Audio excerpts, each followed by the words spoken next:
Hi, everybody. Dan Illman, Mike Buer, taking a look back at the Grade 2 Tampa Bay Derby on March the 6th. The Tampa Bay Derby at a mile and a 16th. Big, bulky field. The favorite in here, Candyman Rocket, breaking from post position 3 for Bill Mott, the winner of the Sam F. Davis. We break from the gate. Candyman Rocket, off a beat slow, but I don't think it really hurts him in here. Keep an eye on post position 10, number 10, Helium. Yeah, Helium making his dirt and 3-year-old debut here. And he's just going to stay wide and out of traffic the entire way. But it seems like he really ran in here. I guess you're right. Candyman Rocket didn't break great. A little bit of traffic into the first turn here. But all in all, it's hard to find the excuse for his performance. No, he settles right now on the outside in a pretty decent position. Boca Boy, who made his seasonal debut off a long layoff in the Sam F. Davis, is a tiring pace setter, went to the lead in here. His connections hoping he'd be tighter second start back. Moonlight Strike is up close in good position second. Right now, no real excuses for Candyman Rocket, although he's going to be engaged by the winner on the outside, and they're both going to have to move a little early. Yeah, they both move. I guess that's the big problem with Candyman Rocket, though, Dan. I mean, he's sort of trying to work his way forward up the backstretch at the same time the winner does, and the winner is even wider than he is.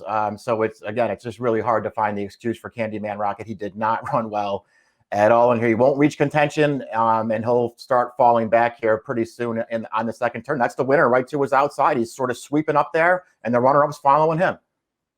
That's a pretty impressive move from Helium. I mean, I know this race came back slow, only an 84 buyer, but you mentioned first race dirt, first race off the layoff, 5 wide early bid to make the front. And now here comes a horse that rode his cover on the backstretch, Hidden Stash, and Hidden Stash makes a run at it. It looks like Hidden Stash is going to go right by. Boy, Helium is very game in the lane.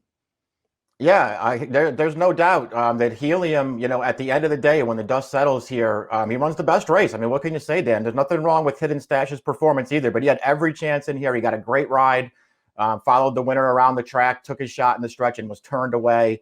They both ran pretty well. In the context of, I guess in the bigger picture, it's hard to have a lot of confidence in any of these horses going forward, but within the context of this race, 1-2 finishers both ran fine. Candyman Rocket faded very badly to 11th, considering that he and Helium were basically on even terms on the backstretch. This is not a good performance, and you have to think it would knock him off the Derby trail. Yeah, I would think it would. I mean, I suppose they could give him one more chance just to see what happens, but he was very disappointing in here.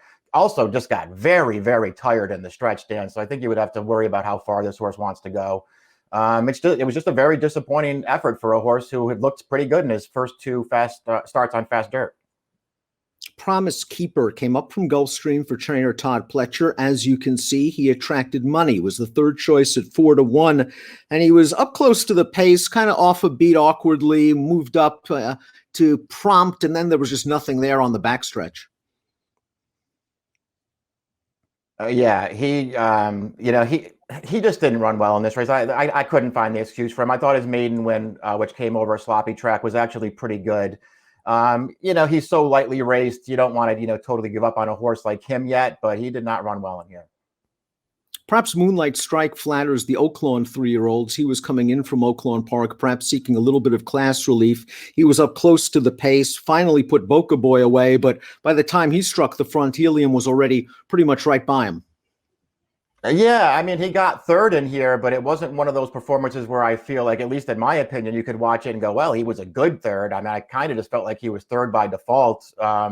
Around the second turn, I mean, he was basically all in and couldn't get to Boca Boy, who was on the lead. I mean, he did finally get past that horse in the stretch, but the race was long over by that point. Did you see any trouble behind the top 3 finishers that maybe you'd say, well, I'd like to give this horse one more chance, maybe not in a Derby prep, but against slightly weaker competition? I mean, I didn't see the tough trip that anybody had personally, Dan. Certainly the 4th place finisher, Unbridled Honor, who was one of the Pletcher horses. I mean, he was never really involved, or never at any point that he looked like he was going to get anything, but at least, he sort of ran on through the stretch.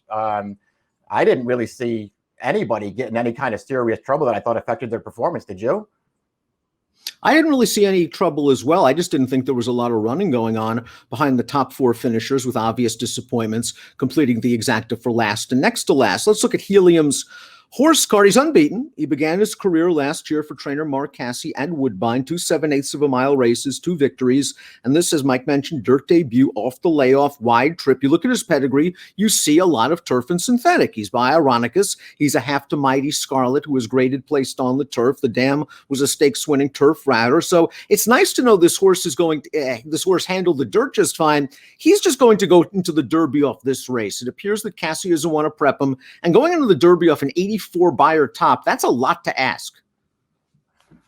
Yeah, I mean, it's kind of silly to do that, actually. He seems like a horse who might actually benefit from some racing, but I guess we'll see what happens. He clearly has ability, Dan. I mean, he looked good in both of his wins last year. He ran fine in this race. He's got some really nice versatility as well. It seems like going straight into the Derby off of this is a little bit silly, but we'll see what happens. But he is 3 for 3. And as we take a look at the payouts for the Tampa Bay Derby, Helium pays big balloons. And that's not a bunch of hot air. $32.80, $12.89. Hidden Stash second. Moonlight Strike third. An upset winner of the Tampa Bay Derby. Looks like he's going straight to Churchill Downs.